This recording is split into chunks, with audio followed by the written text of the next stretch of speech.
Dialog hari ini.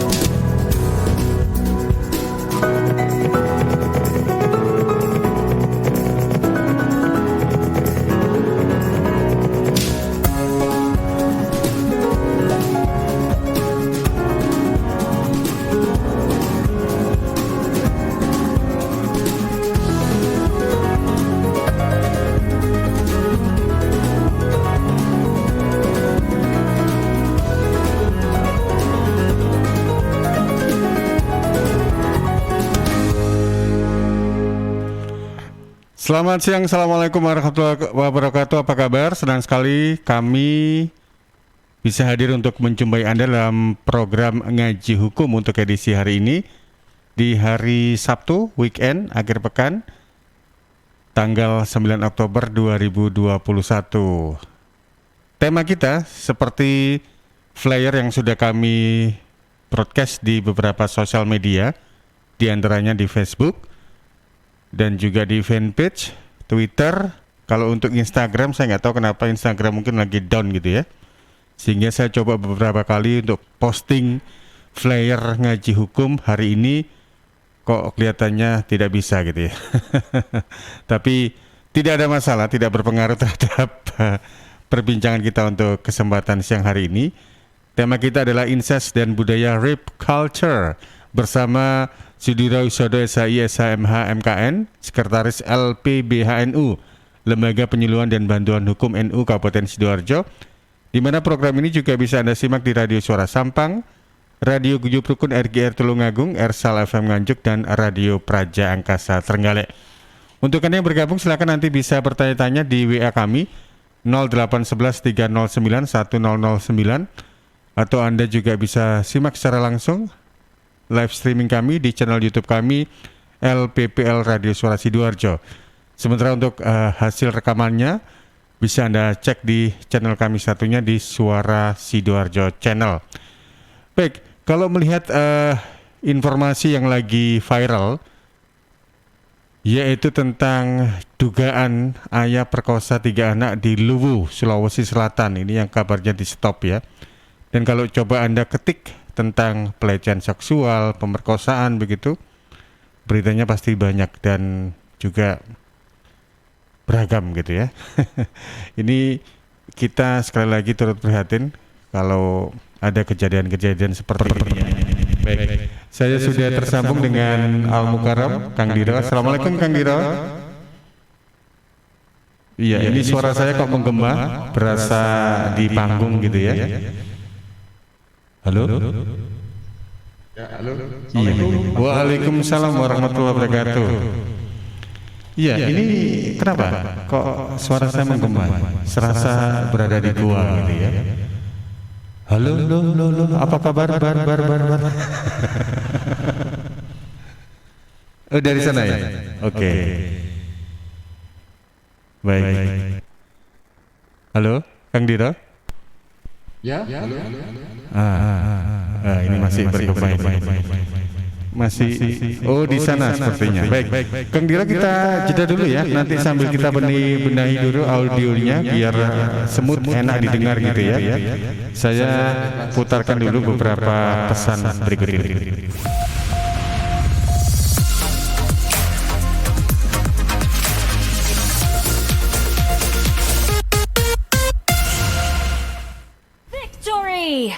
Yeay, turret musuh hancur. Menang lagi. 1 match lagi lah. Haha. Le, kamu tuh tahun depan masuk SMA. Masa main terus? Kapan belajarnya? Iya mak, sebentar lagi. Mumpung stay at home nih. Loh, justru kalau stay at home harus tetap rajin belajar dong. Bosen mah, belajar gitu-gitu aja. Kalau mau lihat buku lain atau coba-coba latihan soal, harus beli lagi. Nih, coba ya, mana-mana smartphone kamu. Buka Indium Study di browser. Dengan 10.000 aja, kamu dapat mengakses buku pelajaran, tryout, dan video tutorial menggunakan laptop maupun smartphone. Lengkap dari tingkat SD, SMP, sampai SMA. Oh iya bener mah. Kayak harga bakso aja ya. Pas buat aku untuk persiapan masuk SMA tahun depan.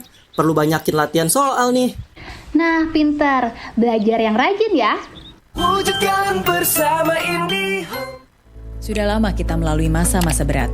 Bisnis ambruk, kehilangan pekerjaan, teman, bahkan ruang gerak. Tapi ketika hampir kehilangan segalanya, satu yang harus kita pegang. Harapan bahwa kita akan bersama-sama melewati pandemi ini. Bahwa esok kita bebas melangkah lagi. Sampai saat itu tiba, negara hadir untuk membersamai perjuangan kita. Memberi pengharapan atas kemenangan-kemenangan kecil kita.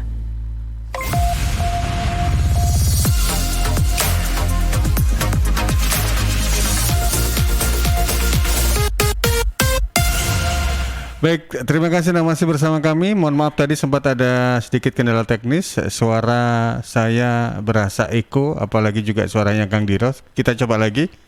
Assalamualaikum Bang Diro. Waalaikumsalam warahmatullahi wabarakatuh. Nah, kalau ini kan smooth Apa kabar, gitu Mas ya. Panji? Alhamdulillah sehat selalu Kang Diro. Ini cuaca kalau jam-jam segini sih memang sedang terik-teriknya ya, 32, 31 derajat Celcius gitu ya. Tapi insya Allah dengan petua-petua tausiah yang akan disampaikan oleh Al-Mukarram Kang Diro, insya Allah akan jadi sejuk gitu ya. Tema kita menarik. Nyaman sambil tidur, Mas. Gitu ya. Tema kita menarik ini, incest dan budaya rape culture. Mungkin di antara kita ada yang belum tahu, rape culture itu kalau saya istilahkan secara bebas itu artinya budaya pemerkosaan. Semoga ini kalau budaya yang satu ini rasa-rasanya kok ya mudah-mudahan bukan menjadi budaya gitu ya. Dan tema yang selalu diangkat di ngaji hukum, segala sesuatu yang up to date. Nah ini saya mau tanya Kang Diro terlebih dahulu nih, apa yang menjadi isu sebenarnya untuk tema ini Kang Diro? Ya, jadi tema ini diangkat berkaitan dengan banyaknya fenomena sosial yang terjadi di tengah-tengah masyarakat, baik itu ada di lingkup perumahan misalnya, atau di kampung, atau di lingkungan kerja dan lain sebagainya gitu loh Mas. Apalagi juga kami mencoba untuk mencari topik yang menurut kami sangat penting karena itu mengkaitkan dengan budaya gitu ya, budaya masyarakat gitu ya. Bahkan ada budaya-budaya tertentu di daerah tertentu itu membolehkan. Jadi konteks rape culture itu kaitannya bukan konteks pemerkosaan saja, tetapi juga merupakan pelecehan seksual ya yang dilakukan oleh masyarakat, dan masyarakat menganggap bahwa itu adalah sesuatu yang ya biasa-biasa saja, normal-normal saja. Yang lazim gitu ya, Nggak padahal apa-apa, itu Mas. keliru sebenarnya ya. Padahal itu adalah keliru. Itu adalah diatur di dalam undang-undang bahwa itu merupakan sebuah delik pidana. Kalau kita mengacu kepada KUHP, maka itu adalah pencabulan gitu loh Mas. Iya, iya. Contohnya apa ini Kang Diro? Kalau yang itu- Anda cermati dan Anda amati, bahkan mungkin ada case yang pernah Anda tangani. Iya, pernah case yang saya tangani yang terkait dengan masalah pencabulan ini adalah juga berkaitan juga dengan masalah ITE gitu ya. Jadi konteks pencabulan ini kan juga sangat luas sekali Mas. Misalnya dalam budaya lingkungan kerja, kemudian rekan sejawat misalnya berbicara yang mengarah kepada merangsang seseorang untuk melakukan sesuatu, itu kan juga bagian daripada pelecehan seksual. Kemudian meraba-raba kemudian pantatnya, atau berbicara dengan kata-kata dengan pantatnya misalnya begitu ya, atau meraba-raba payudara atau apa bentuknya gitu ya. Jadi itu juga bagian daripada rape culture. Jadi tidak hanya sebatas hubungan hubungan badan gitu ya Mas ya. Itu sekarang diperluas seperti itu, dan itu kelihatannya waktu kecil kita itu, waktu di kampung itu kadang-kadang kan ngomongnya juga jorok-jorok begitu kan ya. Dan juga kadang-kadang taruhan, ayo siapa yang berani pegang payudaranya si A, si B gitu kan ya. Lah itu kan itu termasuk salah satu budaya rape culture. Dan ini masyarakat membenarkan, justru malah masyarakat tertawa gitu loh Mas. Jadi sesuatu yang normal, yang biasa gitu. Iya, iya. Saya jadi ingat itu waktu masih SD di tahun 80-an. Ini ada teman gitu ya. Tapi alhamdulillah nggak, saya bukan pelakunya. Ada yang karena nggak berani lah waktu itu ya. Jadi gini, Siapa yang berani Saya tinggal menilai. Kalau ceritanya detail berarti pengalaman diri sendiri. gitu ya. Jadi bisa istilahnya Kang Dira itu bisa ngeragosuk mau ini bener nggak ya? Enggak, waktu itu gini, istilahnya namanya anak kecil gitu ya. Saling istilahnya tuh kalau orang kita mengatakan gojlok-gojlokan, kendel-kendelan lah istilahnya. Siapa yang berani ngesen pipinya si A, si B, nah itu yang hebat gitu. Akhirnya ada yang melakukan ini kan dulu waktu itu waktu SD kan begitu gitu. iya. Waktu itu memang rasanya itu waktu itu fun gitu, anak-anak melihatnya itu lucu gitu. Tapi kan kalau kita kaitkan dengan kondisi sekarang itu kan wah ini sebenarnya menyalahi itu ya. Apalagi kalau sampai yang di sini itu membekas di benaknya akhirnya ini. Ada pengalaman seperti itu Kang Dira? Waktu kecil itu Mas. Karena dulu ya maklumlah dulu kan jahiliyah ya. Jadi edukasinya masyarakat kurang gitu loh. Bahkan sekarang ini saya kira juga tugas peranan daripada pemerintah untuk melakukan edukasi kepada masyarakat, Kementerian Hukum dan HAM lewat divisi penyuluhan hukum itu berkewajiban untuk menyampaikan kepada masyarakat jangan sampai terjadi kayak semacam itu, apalagi juga didukung dengan adanya banyak NGO ya terkait dengan perlindungan anak dan perempuan ini kan banyak sekali Mas. Ada pendanaan dari asing terkait dengan masalah kampanye anti pelecehan seksual seperti itu Mas. Jangan sampai bersentuhan fisik, ngomong secara verbal saja itu juga menimbulkan masalah dan nantinya juga berdampak begitu ya Kang Dira ya. Betul Mas. Iya.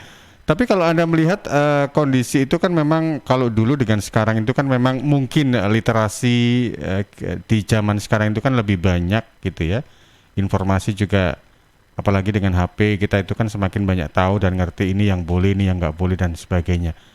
Kira-kira kalau semacam rap culture dan sebagainya itu nantinya itu bisa berkurang atau hilang nggak sih di tempat kita? Karena yang seperti yang jenengan tadi sampaikan singgung juga ada beberapa kebiasaan atau perilaku kita yang sebenarnya dianggap lazim tapi sebenarnya itu hal yang tabu atau istilahnya nggak patut gitulah. Ya kalau menurut saya makanya ini kalau menurut saya semakin terbukanya informasi yang begitu luas, akses mudah, informasi gampang diakses ya, baik gambar, video dan sebagainya. Maka hal-hal seperti ini kalau tidak dikampanyekan, tidak diedukasikan kepada masyarakat, maka ini dianggap biasa. Ya, sesuatu perbuatan pidana itu kalau tidak ada edukasi masyarakat, maka itu kan dianggap yang lumrah itu loh Mas, sehingga itu menjadi budaya, menjadi sebuah adat gitu kan ya. Nah, oleh karena itu penting untuk disampaikan. Salah satu contoh misalnya ya, dengan adanya beberapa tersangka terkait dengan rape culture ini, ya kan pelecehan seksual pencabulan ini, maka itu sebenarnya juga harus perlu diedukasikan kepada masyarakat. Pengalaman saya yang pernah saya tangani adalah dulu pernah penanganan kasus yang dulu ada Gilang bungkus itu loh Mas, yang seorang mahasiswa membungkus temannya itu ya. Oh Jadi iya dia iya. membungkus itu, ya itu karena ada libido seksual gitu ya. Kemudian dari pihak korban itu diupload gitu ya di sebuah sosial media ya, maka itu adalah bentuk-bentuk pelecehan seksual dan itu ketika kita sidangkan saya sebagai pihaknya itu terbukti bahwa dia telah melakukan pencabulan terutama waktu itu dilakukan pada saat dia masih mahasiswa sehingga undang-undang perlindungan anak gitu loh Mas. Jadi hanya sebatas itu saja itu sudah kena itu. Yeah. Dan hukum undang-undang perlindungan anak itu kan ada batasan minimumnya. Minimalnya kan 5 tahun gitu loh Mas. Iya. Kalau tidak salah pelaku ini sudah divonis kan ya dan sekarang sedang di di rutan Medaeng kalau nggak salah itu. Betul. Dan kapan hari Kita juga hanya sempat heboh karena si Gilang fetis pocong ini atau bungkus ini juga sempat bermain sosmed karena di mereka yang terpidana itu kan ada beberapa hak-hak yang istilahnya nggak boleh gitu kan, seperti orang-orang bebas pada umumnya itu yang sempat jadi viral di itu kami media. sudah mengingatkan itu ya karena mungkin kontrol dari aparat penegak hukum dalam hal ini adalah tahti ya bagian sipir ya macam-macam itu memang harus nggak bisa gitu kan ya. Betul. Dia sempat berkomunikasi kepada korbannya juga gitu loh. Iya, iya, iya. Dan itu akhirnya jadi heboh gitu. Ya, Kang Dira, kalau Anda melihat kondisi yang bisa dikatakan kalau yang sekarang ini yang lagi viral di Palu, memang infonya atau berita yang menyeruak di media-media itu kan kasusnya di stop gitu ya. Yang Ya. ayah masih diduga perkosa 3 anak kandungnya, kemudian masih banyak lagi pencabulan-pencabulan yang dilakukan. Itu apa sih yang menjadi motivasi dari pelakunya? Apakah memang ada kesempatan atau bagaimana? Ya, kalau saya ya memang ada kesempatan, nggak ada kesempatan ya karena birahi, Mas. Biarpun ada kesempatan kalau dia dengan punya iman yang baik gitu ya, tentu kan tidak akan terlaksana ya karena mungkin namanya birahi, nafsu lawamah, nafsu amarah, nafsu bahimah, nafsu binatang telah menguasai dirinya sehingga dia mau melakukan seperti itu. Apalagi korbannya itu kan anak kandung gitu loh Mas ya. Jadi ada incest juga di situ, jadi hubungan seksual yang melibatkan keluarga terdekat, misalnya ayah dengan putrinya ya dan lain sebagainya. Nah, lalu bagaimana? Ini kan langsung ditarik ke soal pembuktian. Jadi polisi dia dengan mendalihkan tidak cukup bukti itu memang sebenarnya kalau dalam aspek hukum itu memang setidaknya ada 2 alat bukti seseorang bisa ditetapkan sebagai tersangka begitu. Jadi itu Mas. Jadi contoh misalnya alat bukti kalau kalau hamil itu kan sudah ketahuan itu bukti pasti ada pelakunya gitu kan ya Mas ya. Tapi ketika itu tidak ada pelakunya, tidak hamil, bagaimana apakah cukup pengakuan dari sang anak tadi? Kan susah gitu ya Mas ya. Sehingga bagi saya normatif saja ketika polisi menyampaikan bahwa tidak cukup bukti, kemudian perkara di SP3. Sebenarnya jangan di SP3 dulu, ya kan? Polisi di sini bekerja keras untuk melakukan upaya-upaya, ya, Melakukan pembuktian gitu ya. betul, termasuk misalnya sampai pada visum itu harus ada, misalnya memang kalau memang ada sesuatu yang berubah gitu ya. Nah itu harus dimasukkan. Jadi sudah satu bukti. Yang kedua adalah saksi korban. Tinggal mencari satu saksi saja. Misalnya ada adiknya atau ibunya atau tetangganya yang tahu atau apa begitu. Jadi itu sudah cukup gitu loh Mas. Jadi 2 saksi ya kemudian ada saksi korban, ada saksi yang melihat atau mendengar atau minimal gejala. Atau misalnya ada barang bukti misalnya ada bercak-bercak dan lain sebagainya. Saya itu cukup itu untuk diajukan sebagai perkara tersangka pencabulan terhadap anak di bawah umur gitu Mas. Itu sebenarnya ada batas waktu nggak untuk penyidikan, misalnya seperti yang jenengan tadi sampaikan ketika ada laporan masuk mengenai kasus contoh gitu ya, pelecehan seksual gitu ya. Ketika alat bukti itu masih belum ditemukan, kira-kira ada batasan waktunya nggak? Kira-kira nggak ketemu sampai dengan hari kesekian kasus ini harus ada hasil, kalau enggak ya berarti otomatis di stop.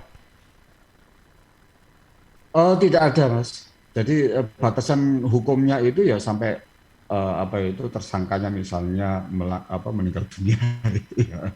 Atau ada yang disebut dengan batas kadaluarsa. Iya. Batas kadaluarsa itu. Jadi saya kira ada ya itu. Tetapi kalau ancaman pidana tinggi ini kan kasus pencabulan anak ini kan pidananya kan tinggi sekali gitu ya. Jadi saya kira masih panjang.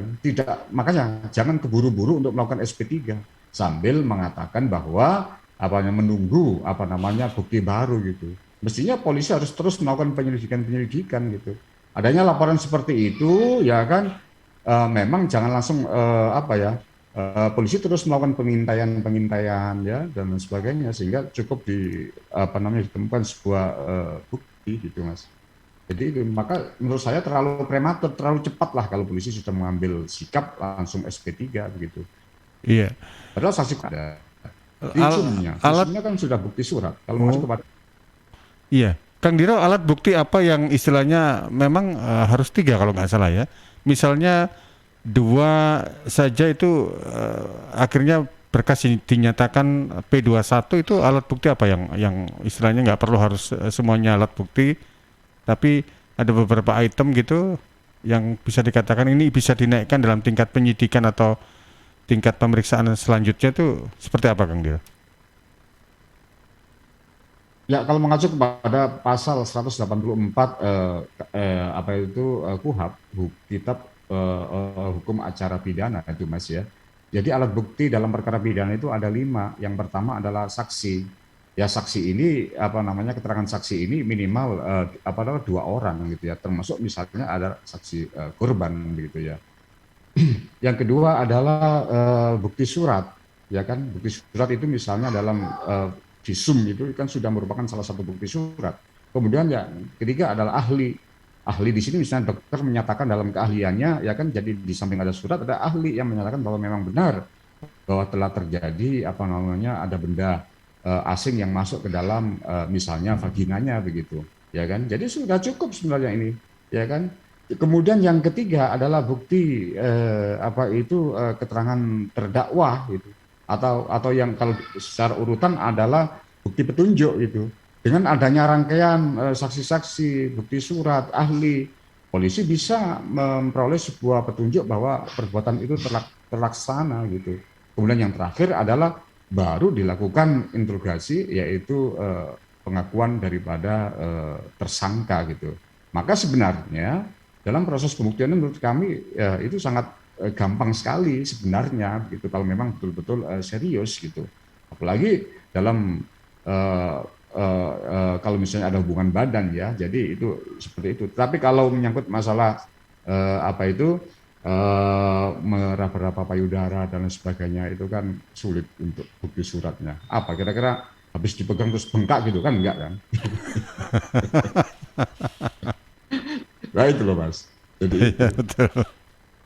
maka salah satu contoh misalnya kasus bukti bahwa rape culture ini telah membudaya itu adalah contoh misalnya seseorang pegang HP di jalan, seorang perempuan gitu ya Mas ya, dekat pos polisi begitu. Nah, kemudian ada seorang laki-laki yang sambil jalan memegang pantatnya nyeblek gitu Mas ya, plek gitu ya. Nah, kemudian si korban tadi, seorang cewek tadi mengatakan, melaporkan kepada polisi, Pak saya ini cabuli begini-begini. Itu biasa wis. Nah, itu loh Mas. Kayak budaya-budaya seperti itu kan nggak boleh gitu. Betul. Polisi harus tetap melakukan sebuah investigasi gitu. Iya, iya, iya. Betul. Budaya pemakluman terhadap pelaku perbuatan pelecehan seksual itu yang sebenarnya ini harus mulai dikikis. Kalau dikaitkan dengan agama itu kan juga tidak boleh. Norma kesopanan ya itu kalau budaya kita itu ya. Kalau agama jelas itu nggak boleh itu. Iya, Itu iya, kan iya. haram. Betul, betul. Jangankan sampai nyeplek gitu ya, bersentuhan saja bukan mahramnya ini juga haram itu ya.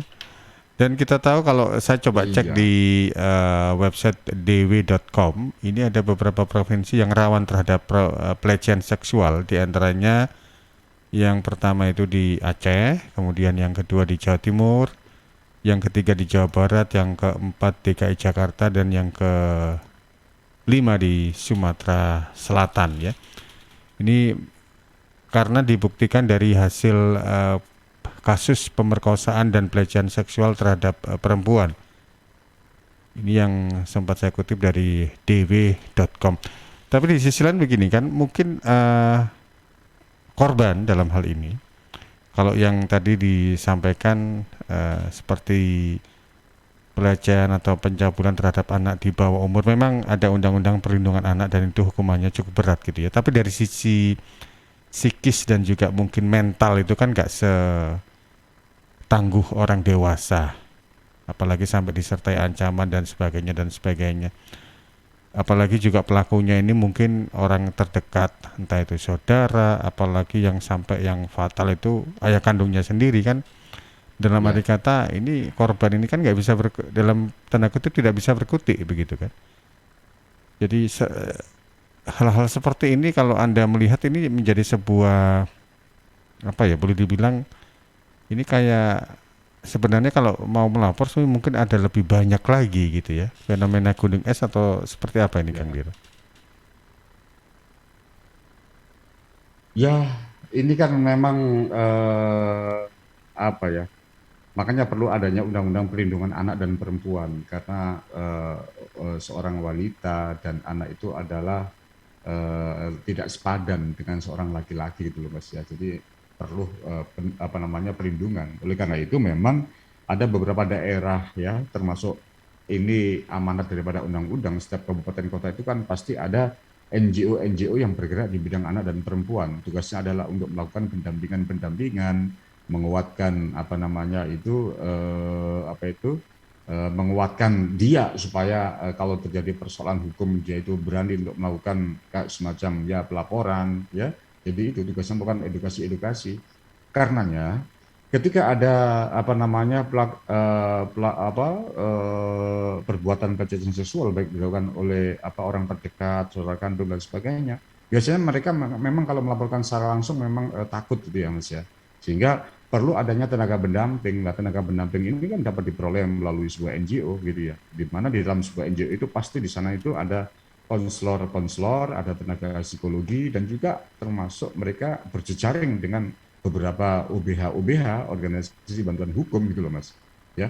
Jadi dalam di Jawa Timur sendiri ini kami beberapa OBH itu banyak yang bergerak di bidang perlindungan perempuan dan anak. Kurang lebih nyaris 50% NGO yang didanai oleh Kementerian Hukum dan HAM itu adalah bergerak di bidang perlindungan anak dan perempuan gitu loh Mas. Jadi itu terutama lagi ya kalau itu dilakukan oleh misalnya dalam lingkungan kerja gitu kan ya, dilakukan oleh atasan mereka. Sementara satu sisi dia takut kehilangan pekerjaan, sisi yang lain dia merasa dilecehkan gitu loh Mas. Nah, ini yang menjadi problematika gitu loh. Sehingga ngenes tanpa riko gitu. Betul. Dan ini tentunya kita juga mendorong untuk mereka yang barangkali ada yang mengalami hal-hal seperti ini untuk speak up gitu ya, karena kebiasaan atau hal-hal buruk misalnya pelecehan seksual apalagi sama pemerkosaan itu kan tidak bisa kita biarkan, dan memang pelakunya harus betul-betul mendapatkan hukuman yang setimpal, jadi biar ada efek jerah begitu Kang Dira ya. Ya. Kalau untuk ini regulasinya memang diatur di KUHP. Ya di KUHP sudah umum itu pasal tentang pencabulan itu kan diantaranya adalah pasal mulai dari 289 sampai dengan pasal 296 gitu ya. Jadi kalau mengutip beberapa ketentuan pasal itu mengatur terkait dengan masalah pencabulan gitu. Bahkan sebuah komentar dari R. Susilo ini adalah sebuah pakar hukum yang dijadikan acuan dari nyaris semua institusi kepolisian, kejaksaan dan kehakiman itu mengambil dari komentar R. Susilo itu menyatakan bahwa perbuatan cabul itu sebuah perbuatan yang melanggar rasa kesusilaan, perbuatan lainnya yang keji dan semuanya dalam lingkungan nafsu birahi, kelamin, misalnya cium-ciuman, meraba-raba, anggota kemaluan, meraba-raba kepala dada dan lain sebagainya gitu. Jadi KUHP saja mengatur, kemudian dikuatkan juga melalui Undang-Undang ITE ya, juga dikuatkan dengan Undang-Undang Perlindungan Anak dan Perempuan gitu loh Mas. Yeah. Jadi itu sangat komprehensif sekali kalau hukum positif mengatur soal ini gitu. Baik. Karenanya deliknya kalau terkait dengan masalah anak bukan lagi merupakan delik aduan, jadi tidak mengadu pun polisi sudah dapat melakukan tindakan. Sementara perbuatan yang lainnya kan polisi akan tahu kalau ada aduan gitu loh Mas. Iya, betul.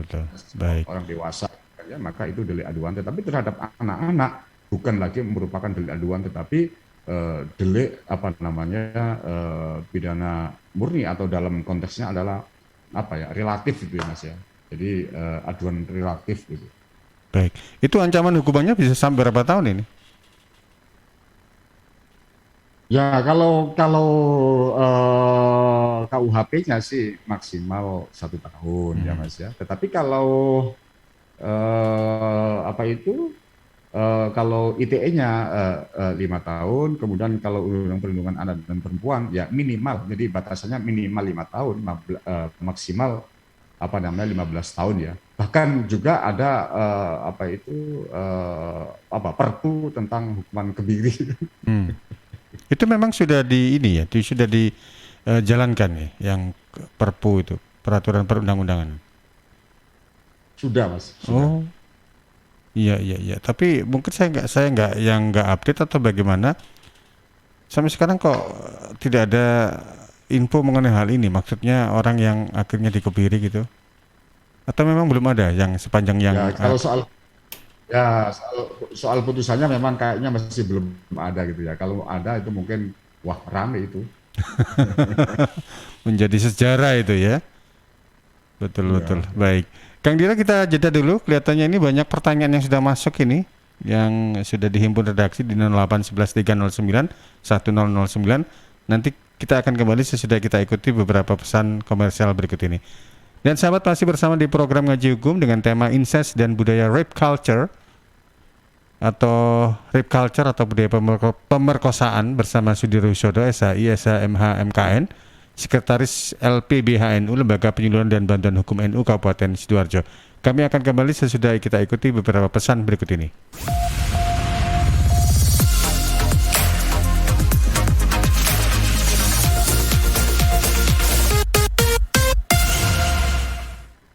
Muka kamu selalu cerah ya? Ah masa? Apa sih rahasianya? Pasti jalanin pola hidup sehat deh. Selain gaya hidup sehat, aku pakai skincare dari Venus. Kulit wajah tampak lebih cerah loh. Oh ya? Iya, pakai deh Venus Facial Wash, sabun pembersih wajah yang cocok untuk semua jenis kulit. Oh ya? Venus Facial Wash juga mengandung wakamin dan aquacaptin yang membersihkan wajah dari kotoran, melembabkan kulit dan menyegarkan sehingga wajah tampak lebih cerah. Kalau bedak pakai apa? Apalagi pas kena sinar matahari. Buat bedak, kamu bisa pakai Venus Two Way Cake, bedak padat dengan paduan foundation untuk menyempurnakan make up. Mengandung SPF 18, chamomile oil, dan vitamin E yang bisa melindungi kulit wajah dari sinar matahari. Begitu, mau coba ah. Jangan lupa sama Venus skincare lainnya, cleansing, face toner, dan hand body milk. Venus, melindungi cantikmu kini dan nanti, dari Kimia Farma.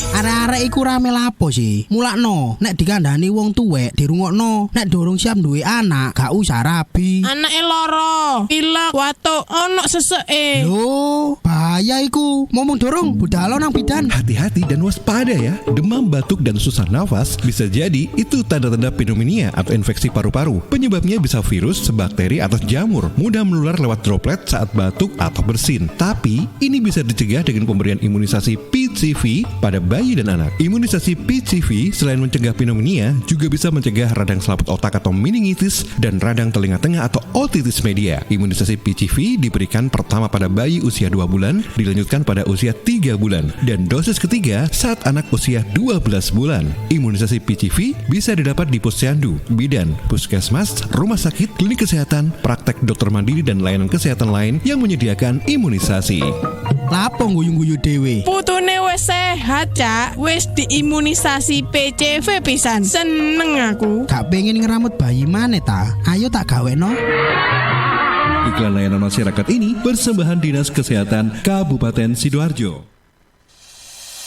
CHEERS Cheers, CHEERS Cheers, CHEERS Cheers, air minum yang terbaik. Hey, cheers in the house. Cheers, air ber-pH tinggi. Cheers dapat membantu netralkan pH tubuh. Cheers mengandung antioksidan alami. Cheers, air minum terbaik untuk keluarga. Air minum sehat keluarga. Air minum dengan pH tinggi. Cara pesannya mudah, petugasnya ramah. Gratis ongkos kirim. Hey, cheers in the house. Untuk pemesanan via WhatsApp di nomor 087777243377. Gratis ongkos kirim. Cheers in the house. Untuk wilayah Sidoarjo dan sekitarnya bisa menghubungi Depo Candi di 0821 4225 6646 0821 4225 6646. Rokok opo iki lho, kok putihan? Ya rokok kok, ya murah, ya akeh. Rokok ilegal iki. Masa rokok ilegal iki? Yo iki. Lah awakmu kok roh nek iki rokok ilegal? Rokok ilegal iki gak nek pita cukene. Samen paling roe bandrol kuwi lho. Rokoke kudu enek merek karo nama perusahaane sing terdaftar ndek bea cukai. Lokasi pembuatane ndek kene yo gak enek. Terus ndek kene rokok ilegal iki gak enek gambar karo peringatane teko pemerintah. Berarti rokok ilegal gak resmi no? Aduh ya mesti to Lemul. Rokok ilegal iki merugikan negara. Mergo ora bayar cukai sing digembangun negara. Walah tutu, sepenting wong-wong gak roh. Loh, gak iso lagi. Makane to Le, tuku sing pasti-pasti ae. Aja ngawur. Laporkan peredaran rokok ilegal ke kantor Bea Cukai terdekat atau hubungi nomor 1.500 225 1.500 225. Iklan layanan masyarakat ini dipersembahkan Bea Cukai Sidoarjo. Ayo, ngewangi Bea Cukai, berantas rokok ilegal. Bea Cukai Sidoarjo, fokus mengawasi, tulus melayani.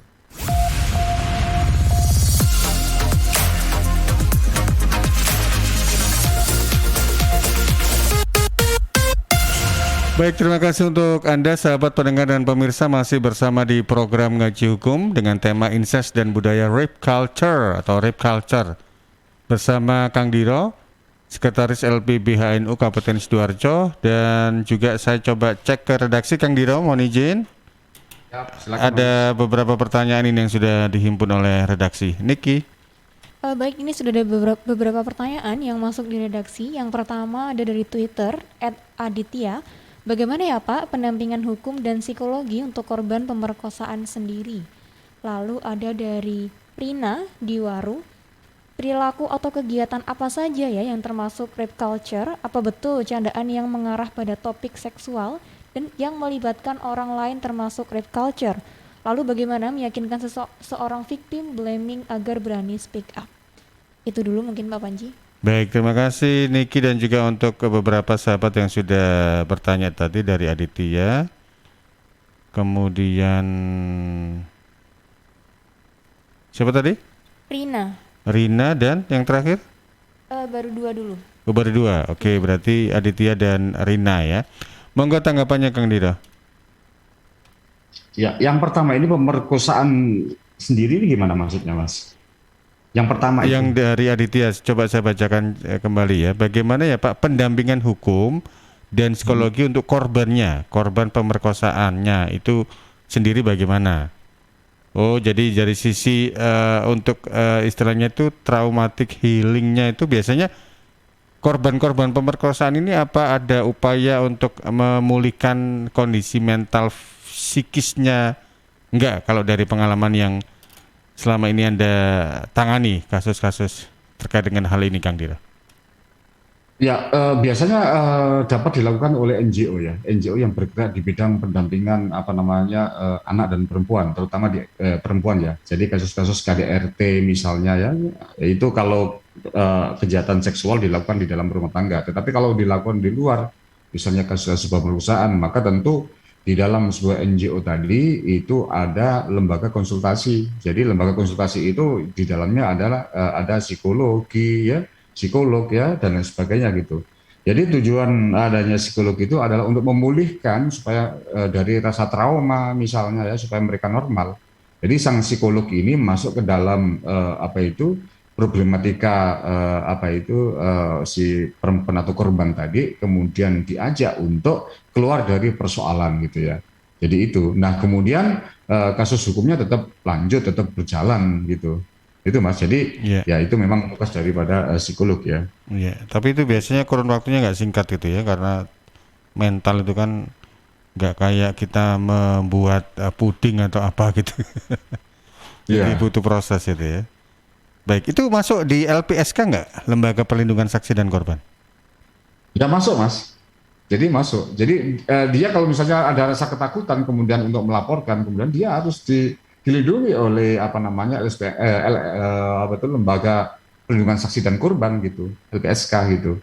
Jadi itu adanya LPSK itu kan karena adanya rasa ketakutan, memberikan penguatan-penguatan ketika berhadapan dengan masalah hukum gitu. Iya, iya, betul. Apalagi kalau contohnya ini mungkin kayak incest gitu ya, orang tua terhadap anaknya, ini kan otomatis mental dari korbannya itu kan juga cukup khawatir dan ketakutan misalnya. Betul. Baik, betul. Ini pertanyaan yang kedua. Yang kedua ini dari Rina di Waru. Perilaku atau kegiatan apa saja yang termasuk dalam rape culture? Mungkin tadi sudah dibahas oleh Kang Dira, mungkin bisa di-refresh kembali. Apa betul candaan yang mengarah pada topik seksual dan melibatkan orang lain termasuk rape culture? Bagaimana meyakinkan seorang victim blaming agar berani speak up gitu ya, korban dari ini supaya berani ngomong gitu ya. Baik, monggo Kang Dira. Ya, ini pertanyaan-pertanyaan ini mengacu kepada ini ya, kajian-kajian psikologi semua rata-rata ini. Tapi nggak apa-apa, saya jawab semampunya gitu ya, karena saya juga punya pengalaman di dalam dunia NGO gitu ya. Jadi itu Mas ya. Jadi kembali lagi bahwa lip culture itu tidak hanya sebatas fisik gitu ya, tetapi juga masalah psikis gitu ya. Jadi kalau fisik sudah jelas gitu ya, perilaku-perilaku yang mengarah kepada pelecehan-pelecehan seksual gitu ya. Saya tidak bisa mencontohkan satu persatu bagaimana wujudnya gitu ya. Tetapi juga dengan cara kekerasan secara psikis ya, pelecehan secara psikis itu juga bisa dilaksanakan. Nah, pelecehan secara psikis itu misalnya ada teman yang melakukan share-share terhadap video-video porno dan lain sebagainya. Itu juga merupakan salah satu yang ditujukan misalnya ya dalam WA gitu ya. WA kan sudah jelas sekali gitu ya. Jadi kalau WA itu person to person ya, jadi orang per orang, pasti dia ada mensreanya, ada motifnya. Kenapa dia mengirim video porno kepada seseorang ya, lawan jenis misalnya gitu kan ya. Pasti ada nggak tahu wujudnya. Yang jelas bahwa ada mensreanya gitu. Tapi kalau di dalam grup itu kan sudah beda lagi. Berarti kalau sudah dalam grup itu sudah menyangkut masalah ITE karena bisa diakses oleh orang umum gitu loh Mas. Jadi apalagi di Facebook gitu, maka dia akan terkena undang-undang pornografi gitu. Tapi kalau ditujukan kepada seseorang, ya kan, maka dia bisa masuk dalam kategori rape culture gitu ya. Jadi tidak hanya sebatas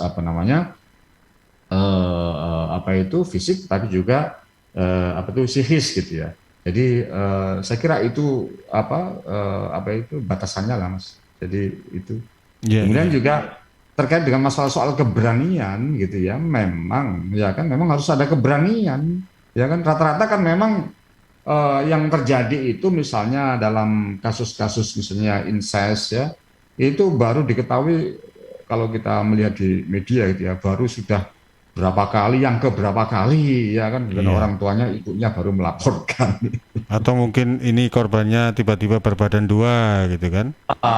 Itu memang tetangganya yang omek loh. Ini ambek sopo? Kok gak tahu kan? Kok tiba-tiba halim kan? Gak tahu mangan kok kelihatan kenyang gitu.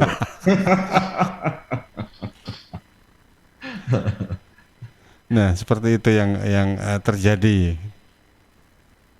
Oke, ini saya juga bacakan yang dari masuk lewat SMS ini Kang Dira. Baik Mas. Yang sebentar, saya coba cek dulu. Oke. Dari Jasmine yang ada di Sukodono, tadi juga sempat menyimak apa yang disampaikan oleh Kang Diro. Kalau melihat hukumannya kok begitu ringan gitu ya, itu membuat para pelaku pelecehan dan pemerkosaan gitu kok akhirnya nggak jerah-jerah gitu ya. Apakah memang hukuman ini bisa diperberat? Oke, terima kasih untuk Ibu Jasmine yang ada di Sukodono. Kemudian Pak Firman yang ada di Buduran, apa faktor utama penyebab seseorang melakukan incest? Bagaimana kontrol pemerintah terhadap perilaku incest sejauh ini? Oke, terima kasih. Dua pertanyaan dari Bu Jasmine di Sukodono dan juga Pak Firman yang ada di Buduran. Monggo tanggapannya Kang Dira. Ya, terkait dengan masalah hukuman, saya kira hukuman makanya kenapa ada keinginan-keinginan masyarakat terutama dari kalangan NGO ingin hukuman itu diperberat gitu ya Mas ya. Jadi karena apa? Karena memang ancaman pidananya memang minimal. Jadi sudah menggunakan ancaman pidana minimal 5 tahun, maksimal 15 tahun. Maka pemerintah ya melalui Peraturan Pemerintah Pengganti Undang-Undang Nomor 70 Tahun 2020 itu juga memberikan pidana tambahan. Jadi bukan memperberat pidananya yang pokoknya ya, tetapi ada pidana tambahan, dan pidana tambahan ini saya kira juga memperberat gitu hukuman. Jadi akhirnya dia harus menjalani pidana pokok plus kemudian pidana tambahan. Nah, di dalam Peraturan Pemerintah Pengganti Undang-Undang Nomor 7 Tahun 2020 itu adalah memberikan tentang tata cara pelaksanaan tindakan kebiri kimia, termasuk juga pemasangan alat pendeteksi elektronik, rehabilitasi dan pengumuman identitas pelaku kekerasan terhadap anak. Jadi sudah ada penambahan tentang teknis ya, tentang pelaksanaan kebiri kimia dan pemasangan alat pendeteksi elektronik gitu ya. Jadi itu. Kemudian kalau terkait dengan faktor utama incest ya itu tadi memang faktor B itu tadi ya. Ya, jadi sebelum nikah itu memang harus ada memang kayak semacam ya, jangan khutbah nikah yang setengah jam saja, apalagi khutbah nikahnya dengan banjol-banjol sehingga maka harus ada pendidikan pranikah. Jadi terkait dengan masalah peran fungsi ayah, arijalu, qawwamuna 'alan nisa, ya kan, ku anfusakum wa ahlikum naro, laki-laki adalah pemimpin seorang wanita, ku anfusakum wa ahlikum naro, misalnya jagalah keluargamu dari api neraka, ya, kemudian juga edukasi tentang incest misalnya apa namanya, wala taqrabuz zina innahu kana fahisyatan wa sa'a sabila gitu ya. Jadi itu harus disampaikan bahwa zina itu adalah perbuatan yang keji. Jangan dilakukan. Nah, kategori zina itu apa saja, misalnya zina mata saja tidak boleh, apalagi zina fisik kan gitu Mas ya. Nah, itu harus memang disampaikan pranikah itu gitu. Dan karena ini juga menyangkut masalah urusan domestik ya, domestik itu adalah urusan rumah tangga dalam, maka memang ya peran ulama kan tidak bisa langsung masuk ke area domestik. Tentunya di lingkungan itulah diciptakan kayak semacam pengajian-pengajian ya, merangsang orang untuk datang ke masjid mengikuti kajian-kajian tentang rumah tangga sakinah ya dan lain sebagainya. Itu salah satu faktor-faktor bagaimana cara untuk mengurangi supaya tidak terjadi incest gitu ya Mas ya.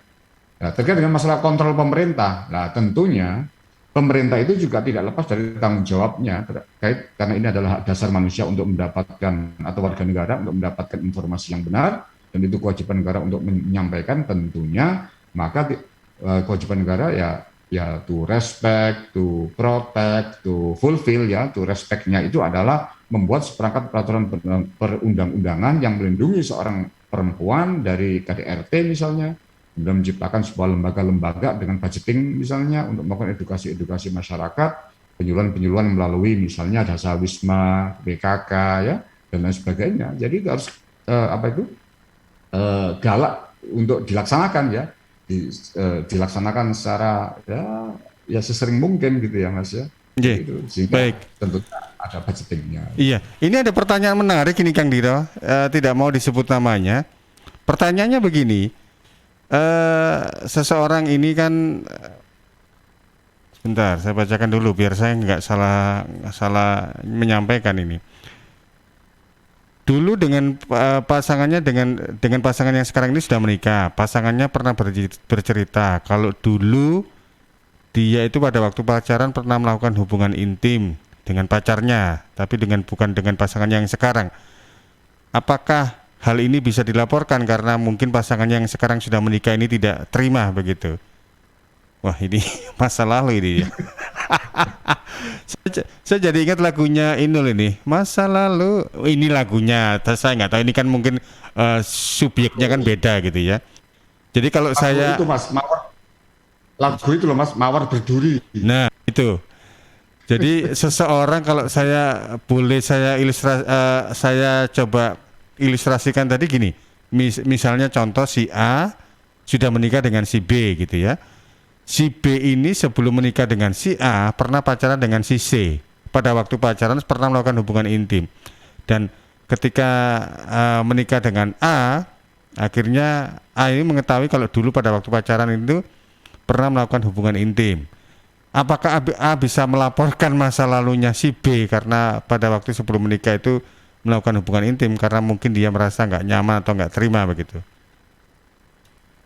Ya, jadi gini, hukum itu adalah sebuah tindakan ya. Jadi apakah dengan cara dia menceritakan masa lalunya itu dapat dipidana? Ini saya kira sangat kesulitan sekali aparat penegak hukum untuk menetapkan dia sebagai tersangka. Ya kan, apa bukti-buktinya begitu kan ya. Jadi sulit sekali itu loh Mas ya. Jadi hukum itu bukan dalam angan-angan, bukan dalam sebuah kemangkelan dan lain sebagainya, itu ya tidak. Ya, jadi nanti harus ada bukti, setidaknya memang harus ada 2 alat bukti gitu ya. Iya, jadi seperti saksi, surat gitu ya. Apakah itu masuk dalam kategori misalnya tadi rape culture dalam bentuk psikis? Bisa jadi iya, tetapi tidak semua perkara yang berkaitan dengan apa itu rape culture itu dapat dipidanakan. Yang penting kalau masuk ke dalam ranah hukum itu bicara alat bukti gitu ya. Kalau memang ada alat bukti ya bisa gitu ya.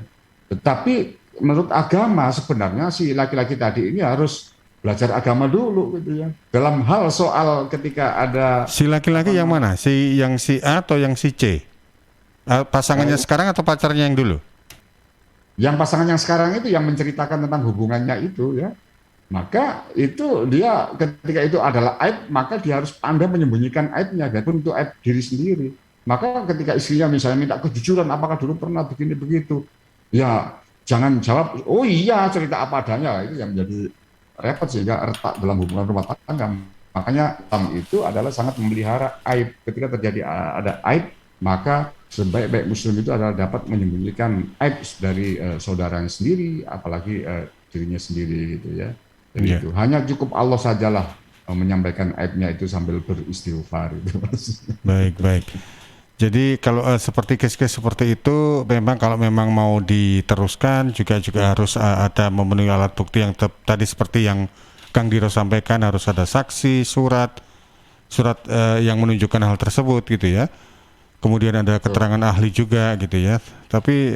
Tapi dari sisi lain tadi Kang Diro menyampaikan, ya boleh dibilang ya aib nggak bisa diungkap lah, biar nanti tidak menjadi sebuah sandungan di masa sekarang dan masa yang akan datang begitu ya. Betul Mas. Ya.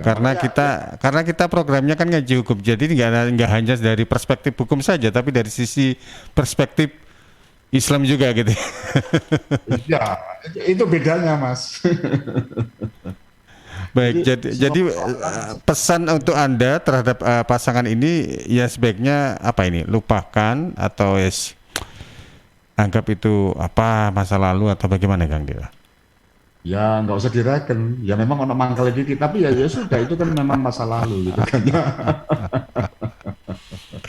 Ya kan? Masa lalu yang sekarang menjadi miliknya kan itu. Sekarang bagaimana membina apa itu rumah tangga yang baik. Amin. Insya Allah ini kan juga menjadi sebuah hikmah, atau karena perjalanan hidup manusia itu kan up and down gitu ya, dan ini juga mudah-mudahan keturunan kelak menjadi anak yang berbakti, yang soleh dan solehang gitu ya. Amin. Mudah-mudahan. Terima kasih untuk yang bertanya tadi, yang nggak mau disebut namanya. Sering-sering dengar kajiannya Kang Diro, insya Allah banyak pemahaman agama. Dan jangan lupa ya, silakan Anda add Kang Diro di Facebooknya Kang Diro. Ada channel YouTube-nya nggak kira-kira? Belum buat. Oh ada. Di mana boleh disebut? Cak Diro Kang Diro. Cak Diro Kang Diro boleh. Anda silakan subscribe ya. Nanti Anda bisa dengar petua-petua atau tausiah dari Kang Diro. Luar biasa. Kang Diro, tidak terasa kita hampir di ujung acara terkait dengan tema kita incest dan rape culture. Monggo pesan dari jenengan. Ya, baik, terima kasih Mas Panji. Jadi kalau kita bicara soal culture itu memang sangat sangat nggak gampang gitu ya untuk merubah sebuah budaya ya. Tapi kalau budaya-budaya itu baik itu ya, maka itu dapat diteruskan. Tapi kalau budaya-budaya itu adalah yang melanggar tata aturan, norma-norma kesopanan, norma-norma kesusilaan, maka memang harus direduksi, harus dikurangi supaya apa? Budaya yang melanggar asusila tadi, kesusilaan dan kesopanan ini dapat hilang ya. Jadi itu tentunya dengan perilaku yang baik, dengan banyak melakukan mencari referensi, mendatangi pengajian-pengajian supaya tidak sampai mengarah kepada perbuatan-perbuatan zina. Wala taqrabuz zina kan gitu ya. Innahu kana fahisyatan kan itu adalah sesuatu yang sangat keji gitu ya. Jadi itu. Yang kedua adalah ketika terjadi kadang perbuatan memang harus perlu banyak membaca referensi terkait dengan rape culture ya. Jadi mana saja perbuatan-perbuatan yang merupakan bagian daripada pelecehan seksual. Kadang itu tidak sengaja dilakukan oleh para pejabat karena itu dianggap hal yang lumrah, apalagi dilaksanakan dengan tertawa ya, dengan guyon, bercanda dan lain sebagainya itu ya. Jadi seakan-akan bahwa itu adalah bukan merupakan kesalahan gitu ya. Jadi itu, maka oleh karena itu tentu harus tetap memperbanyak referensi, membaca sirah nabawiyah ya. Jadi itu supaya memiliki akhlakul karimah yang baik. Kalau sudah memiliki istri, maka jadikanlah istri itu sebagai tempat untuk berteduh sebagaimana firman Allah, litaskunu ilaiha.